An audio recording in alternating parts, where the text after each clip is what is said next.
I'm about to get kicked out of my neighborhood chat app, like where we talk about everything that's going on. Ask me why. Okay, I'll tell you. For context, I live in Georgia. I live in a very white, very Republican, upper class area. The things that my neighbors bitch about are so fucking pathetic. Please get a life. But I went on the app last week when ICE was supposedly swiping up a kid from the bus stop to find out what's going on. And now I get alerts of what my neighbors are chatting about. And most of it's dumb fuck.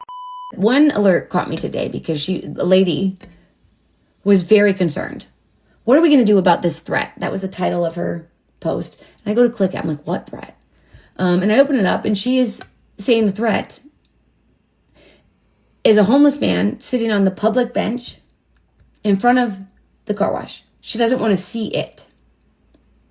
She doesn't want to see it. And in my normal fashion, I couldn't leave it alone. I started engaging with this woman and asking her questions, starting by leading with curiosity. And said, well, what did you do for him? Him, not it. And she said, I called the police. And I simply informed her, that is not the best and first route to take. And I supplied her resources. I'm like, in most areas you can dial 211 and it'll connect you to local shelters and mutual aid. And I even pulled up mutual aid in this area, although it's very limited, and offered her those. And then I explained to her, do you understand that most Americans are 3 paychecks or 1 major life crisis away from also experiencing homelessness? Maybe we shouldn't call people it's. We should call them humans, and we should care. We should care. The reason that they're on the street is not because they're criminals and not because they're bad people. They're experiencing mental health crises or substance abuse problems. And people like you voted to take away access to resources like that.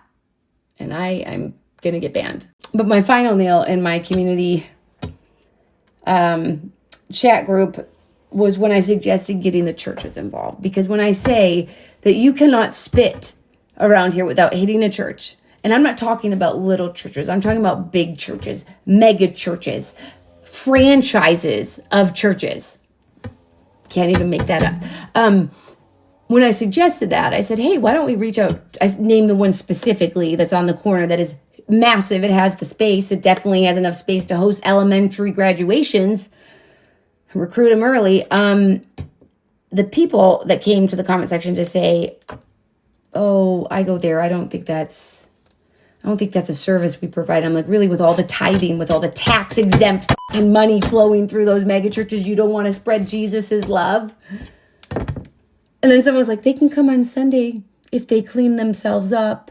And I called her a because she is.